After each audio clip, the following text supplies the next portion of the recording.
하나님의 말씀입니다. 오늘은 누가복음 15장 11절에서 24절까지의 말씀을 함께 교독하겠습니다. 누가복음 15장 11절에서 24절까지의 말씀입니다. 다 얻으신 줄 알고 제가 먼저 봉독합니다. 또 이르시되 어떤 사람에게 두 아들이 있는데 그 둘째가 아버지에게 말하되 아버지여 재산 중에서 내게 돌아올 분깃을 내게 주소서 하는지라. 아버지가 그 살림을 각각 나눠 주었더니 그 후 며칠이 안 되어 둘째 아들이 재물을 다 모아 가지고 먼 나라에 가 거기서 허랑방탕하여 그 재산을 낭비하더니 다 없앤 후 그 나라에 크게 흉년이 들어 그가 비로소 궁핍한지라. 가서 그 나라 백성 중 한 사람에게 붙어 사니 그가 그를 들로 보내어 돼지를 치게 하였는데 그가 돼지 먹는 쥐엄 열매로 배를 채우고자 하되 주는 자가 없는지라.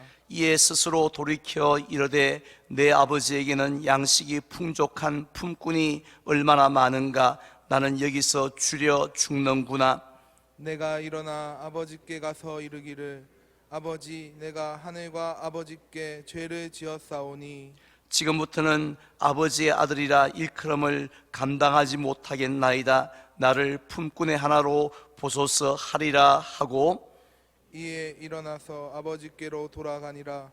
아직도 거리가 먼데 아버지가 그를 보고 측은히 여겨 달려가 목을 안고 입을 맞추니 아들이 이르되 아버지, 내가 하늘과 아버지께 죄를 지었사오니 지금부터는 아버지의 아들이라 일컬음을 감당하지 못하겠나이다 하나 아버지는 종들에게 이르되 제일 좋은 옷을 내어다가 입히고 손에 가락지를 끼우고 발에 신을 신기라.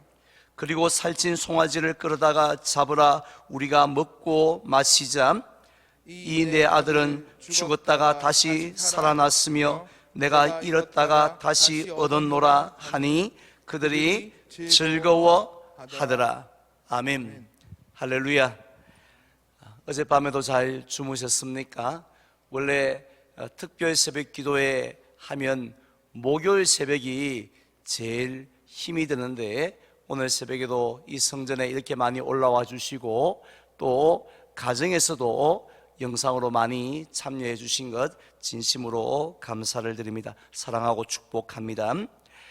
히브리서 12장에 보면 우리 예수님을 믿음의 주요 온전케 하시는 분이라고 소개를 하고 있습니다. 여기서 온전케 하신다라는 것은 우리가 장차 하나님 앞에 서게 되어질 때에 조금도 부족함이 없이 이 온전한 모습으로 날마다 설 수 있도록 날마다 변화시켜 주시는 분이라는 뜻입니다. 따라서 이번 이 고난 주간에도 예수님의 십자가를 묵상하면서 날마다 온전한 모습으로 변화되어지는 저와 여러분들이 되시기를 주님의 이름으로 축원을 드립니다.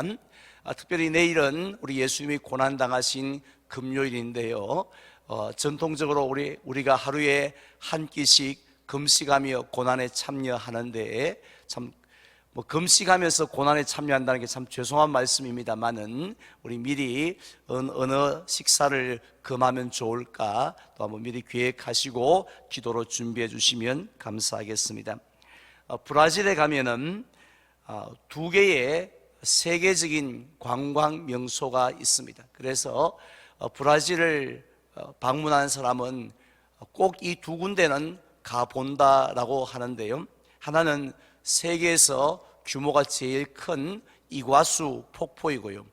또 하나는 리오데자네이로에 있는 예수님의 조각상입니다. 우리는 조각상 하면 그냥 조그마한 것으로 생각할 수 있는데 이 예수님의 조각상은 해발 700m 산 정상에 세워져 있습니다. 그리고 그 높이만 해도 38m가 되어지고 전체 무게는 1145톤이나 됩니다. 그런데 흥미로운 사실은 바로 예수님의 팔 모양입니다.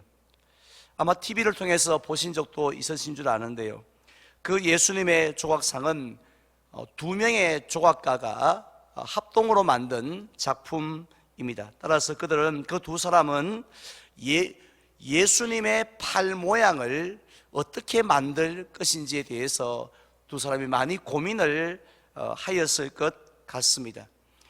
예수님이 두 손을 이렇게 모으고 기도하는 모양으로 할 것인지, 아니면은 두 손을 이렇게 하늘 높이 들고 하나님을 이렇게 찬양하고 영광 돌리는 그 모습이 제일 좋을런지, 아니면은 저 이렇게 그 대서양을 가리키면서 이제 땅 끝까지 내 증인이 되라 하면서 이렇게 좀 손가락을 가리키는 게 좋을런지 쉽게 결정하지는 못하였을 것 같습니다. 그런데 이 두 사람의 조각가는 예수님께서 이 두 팔을 양옆으로 최대한 벌린 바로 그 모양으로 만들었습니다. 그래서 이쪽 끝에서 저쪽 팔 끝까지의 길이가 28m나 된다고 합니다. 그렇다면 그 두 사람의 조각가는 왜 예수님이 두 팔을 최대한 벌린 모습으로 그렇게 만들기로 결정을 하였을까요? 물론 그 진짜 정확한 이유는 조각가에게 직접 인터뷰를 해서 물어봐야 알 수 있겠습니다만은, 저는 오늘 우리에게 주신 본문을 보면서 제 나름대로 그 이유 한 가지를 발견할 수 있었습니다. 오늘 본문은 우리가 너무나도 잘 알고 있는 탕자의 비유입니다. 좀 더 정확하게 말씀을 드린다면 탕자를 둔 아버지의 비유라고 할 수 있습니다. 누가복음 15장 전체에 보면 예수님은 세 개의 비유를 말씀하셨죠. 하나는 이런 양의 비유, 하나는 이런 드라크마의 비유, 그리고 세 번째 비유가 바로 이 비유입니다. 이렇게 이런 것을 찾는 비유를 세 번씩이나 말씀을 하셨던 이유가 있는데요, 그것은 1절에 보면 모든 세리와 죄인들이 예수님의 말씀을 들으려고 즐거이 나오는 모습을 보자 이 배가 아팠던 사람들이 있습니다. 바로 바리새인들과 서기관들이었습니다. 그래서 그 모습을 보면서 수근수근 거리기를 시작했고 또 예수님을 비난하기를 시작했습니다. 그때 주셨던 말씀이 바로 이 비유들입니다. 그런데 세 번째 비유인 이 탕자의 비유에서 가장 클라이막스가 어딘지 아시겠죠? 모든 이야기에는 클라이막스가 있습니다. 노래에도 클라이막스가 있듯이 이 이야기에 있어서 클라이막스는 어디일 것 같습니까? 당연히 20절이겠죠. 20절 말씀 우리 다 함께 봉독하기를 원합니다.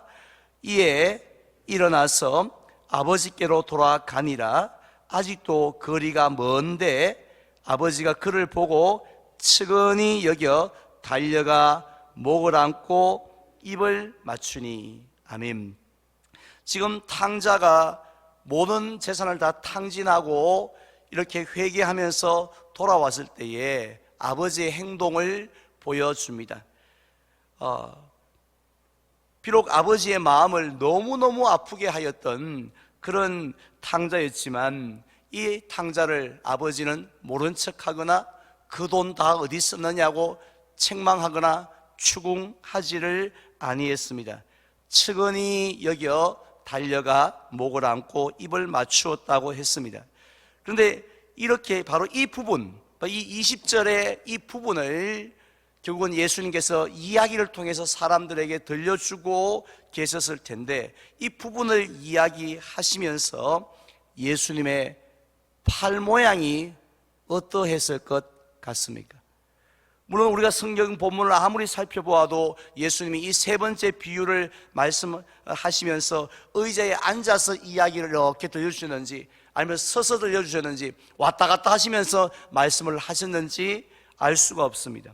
물론 예수님이 팔 모양이 어떠했는지도 알 수도 없습니다. 하지만 예수님은 자신도 모르게 그 아버지처럼 아들을 안았던 아버지처럼 팔을 이렇게 벌리면서 말씀을 하지 아니하셨을까요?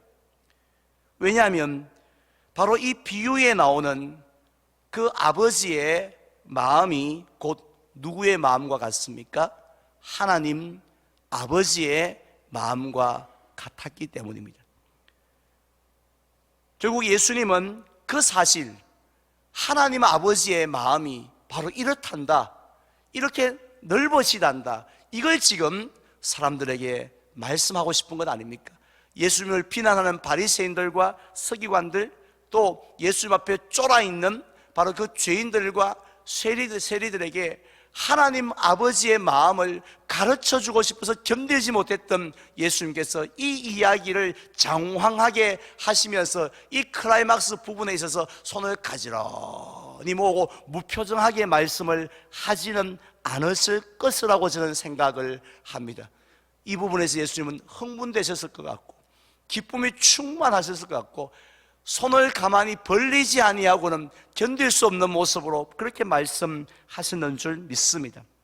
실제로 요한복음 3장 16절에 보면 하나님이 세상을 이처럼 사랑하사 독생자를 주셨으니 라고 예수님께서 말씀하셨습니다. 그때 이처럼이라고 하면서도 팔을 벌리지 않으셨겠습니까?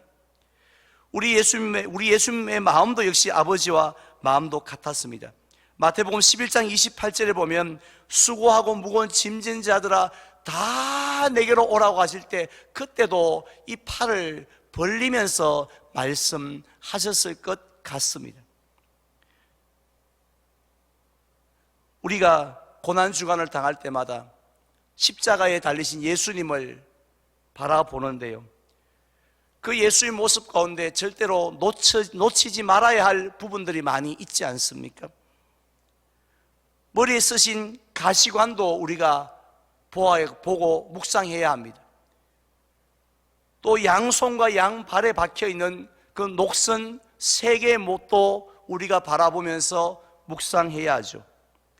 옆구리에 찔린 창자국도 우리가 바라보면서 묵상을 해야 합니다.